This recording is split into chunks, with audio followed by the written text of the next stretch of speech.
Yuk ngopi, ngobrol pikiran.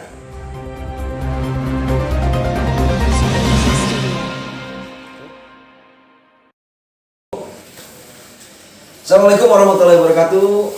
Selamat malam dan kita kembali lagi ketemu di channel YouTube kami Cam On. Saat kamera sudah on berarti masalah harus sudah siap untuk didiskusikan.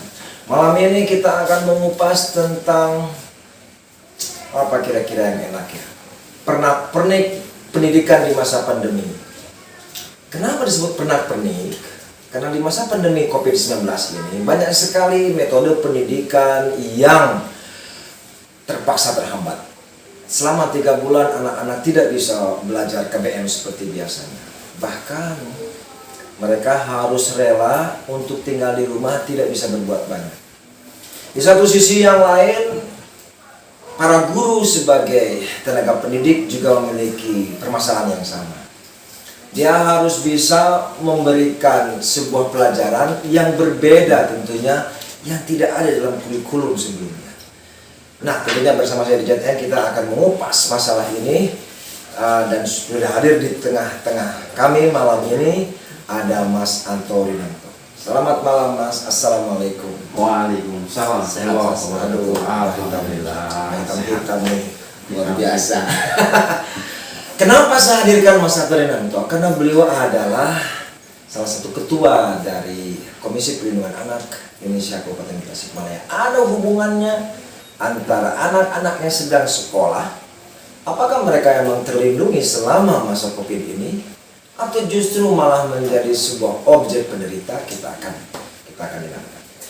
Itu Mas, jadi pembukanya seperti itu. Kira-kira menurut Mas sendiri dalam masa pandemi ini, apa memang pernik yang terjadi di masa pandemi ini bagi siswa tentunya atau bagi masyarakat pendidik pada umumnya ada menjadi sebuah fobia yang bisa jadi berkelanjutan. Ini baru 3 bulan loh ya, baru 3 bulan.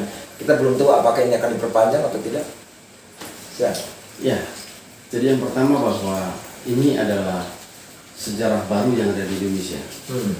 Atau mungkin selama saya menjadi siswa, kemudian saya selesai jadi siswa, kemudian dilanjutkan oleh anak saya menjadi siswa, gitu. Sepanjang hidup saya, hari ini saya sudah 44 tahun, mungkin baru kali ini saya menemukan peristiwa seperti ini.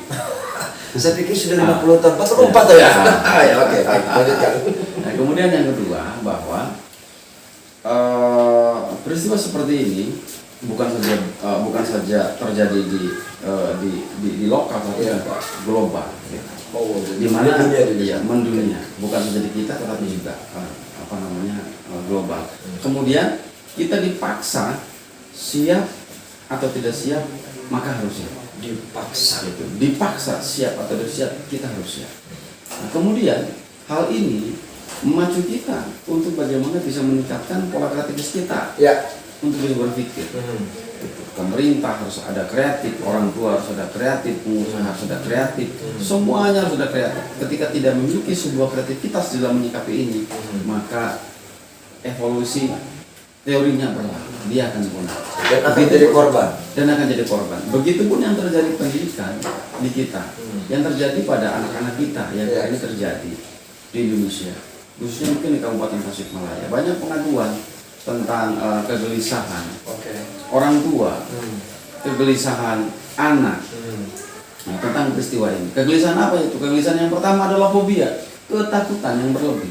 Karena memang konsumsi tentang COVID-19 ini begitu menakutkan. Kemudian yang kedua, ketakutan bahwa secara tidak langsung dengan adanya libur sekolah yang panjang, ada sebuah intensitas pertemuan yang cukup rutin antara, bukan libur barangkali Mas Anto ya, libur sekolah atau stay at home yang harus belajar di sekolah. Tapi anak-anak mengasumsikannya libur loh ya. Anak-anak itu asumsinya adalah libur. Orang tua juga, tidak semua orang tua paham kalau bahwa hari ini sebetulnya belajar di rumah. Benar. Mereka yang memang memiliki dalam tanda kutip dia punya edukasi katakanlah menengah ke atas, maka dia berpikir bahwa hari ini dia harus sambil di rumah. Tapi apakah mereka yang ada di daerah, misalkan dalam tanda kutip di wilayah Pagar Agung di Pasisian misalkan, apakah dia paham? Tidak. Gitu. Apakah dia juga setiap saat bisa nonton berita-berita yang ada di televisi? Juga tidak. Sehingga hal ini yang saya maksud, adanya sebuah migrasi. Masalah-masalah yang ada di sekolah tiba-tiba bergeser yang ada di rumah. Baik. Tentunya juga pemerintah sudah mengantisipasi hal ini. Ada Kementerian Pendidikan yang sudah memberikan regulasi bagaimana supaya mereka tetap belajar, anak-anak tidak terkesan liburan. Kayak kalau di kampung ya tetap liburan kan, ya. Tetapi ada konsep daring, Nah, salah satunya juga mungkin suara toke ini konsep daring, Mas. Ini luar biasa kan? Konsep daring yang dilakukan oleh anak-anak di rumah atau konsep virtual yang dilakukan oleh anak di rumah, saya sepakat dengan itu. Jika itu dilakukan oleh orang-orang yang, let's say, ekonomi ke atas, itu mungkin mudah. Dia di rumahnya punya wifi, beli kuota semudah itu. Bagaimana dengan tiba-tiba mereka harus menyiapkan semua fasilitas di rumah ini? Jadi Kang Deddy, sebetulnya yang tadi saya bilang di depan bahwa kita itu siap atau tidak siap dipaksa untuk siap. Sebetulnya pemerintah juga tidak siap menghadapi seperti ini. Guru-guru juga belum tentu siap ketika dia menghadapi seperti ini. Pemerintah belum siap. Belum. Bagaimana Anda bisa mengasumsikan pemerintah belum siap? Sederhana. Kebijakannya rubah-rubah, kemudian satu sama lain kebijakannya juga kadang-kadang sering bertabrakan. sehingga kan kita masyarakat kita bingung dengan hal itu. Tapi itu urusan pemerintah. Tapi saya pikir bahwa tadi di depan saya sampaikan bahwa siap tidak siap bahwa kita harus siap. Gitu. Muncul persoalan hari ini itu adalah tentang terjadinya sebuah persoalan yang bermigrasi dari sekolah, kemudian di rumah. Orang tua, tidak semua orang tua itu siap menjadi guru bagi anak-anak. Tidak semua orang tua itu siap untuk menjadi partner yang baik bagi anak-anaknya. Intensitas pertemuan yang cukup tinggi dengan anak-anak. Sehari-hari ketemu anak lagi, di dapur ketemu anak, di ruang depan ketemu anak, ditambah dalam tanda kutip mereka yang secara ekonomi tidak beruntung, gitu. Maka ini menjadi sebuah persoalan sendiri di dalam rumah.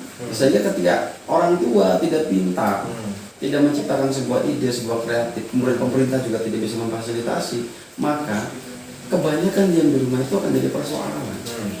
Biasanya persoalan yang timbul secara sosiologi di masyarakat nih, kalau di masa pandemi ini yang barangkali Pak bisa menganalisa apa saja, Mas? Nih, sering pengaduan sampai kepada KPHI. Contoh yang paling kecil, saya punya anak kelas 3 SD. Ternyata PR-nya itu juga susah. Jadi jangan anak saya juga suka bingung kerjanya itu bagaimana. Gitu. Dari sekolah guru mewajibkan bahwa anak mengerjakan PR. Gitu. Kemudian kita memaksa anak untuk mengerjakan PR. Anak tidak bisa. Takutkan dengan PR seperti itu. Ada beban. Ada beban. Orang tua juga sama tidak bisa untuk membantu anaknya mengerjakan PR. Itu makanya terjadi adalah harmonisasi antara anak dengan orang tua terganggu hanya karena gara-gara PR. Ini contoh yang paling saya kabur. Gitu. Kemudian muncullah anak tidak lagi kita di rumah dia dengan teman-temannya. Sehingga ada sebuah rasa kalau ketemu dengan orang tua itu pasti disuruh belajar gitu. Nah, karena memang daya pembelajarannya tidak sesuai dengan kondisi yang hari ini terjadi. Jadi ada sisi keanehan bagaimana si anak yang wajibnya belajar jadi fobia dengan belajar.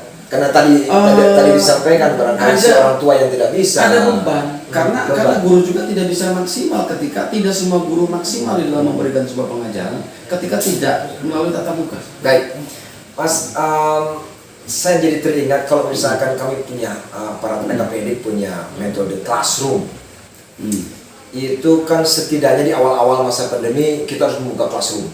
Dengan classroom ini anak-anak bisa sekarang. Bayangin kalau misalkan dalam satu rombel itu ada 40 anak. 40 anak. Oke, dalam 40 anak yang buka classroom ada 3 orang. Ada 6 orang paling tidak, 6 orang. Dengan 6 orang ini tentunya mereka yang memiliki kuota.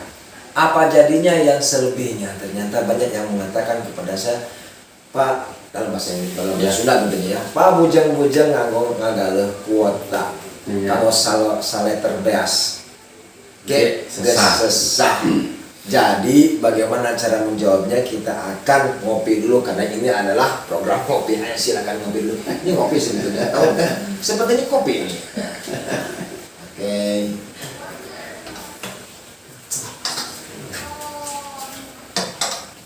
Nah, bagaimana menjawab itu? Yang pertama, jujur, kita harus jujur bahwa pendidikan hari itu tidak maksimal. Apapun sistemnya, sempurna apapun sistem yang dibuat oleh pemerintah, ini tidak sempurna. Gitu. Kemudian yang kedua, bahwa kenapa sih dalam pandangan saya gitu ya, hari ini itu metode daring itu kan hanya dimiliki dalam tanda kutip masyarakat yang ada di kota. Dalam arti yang ada di kota itu, satu yang ekonominya mapan, artinya mapan itu dia punya HP, kemudian dia juga punya kuota.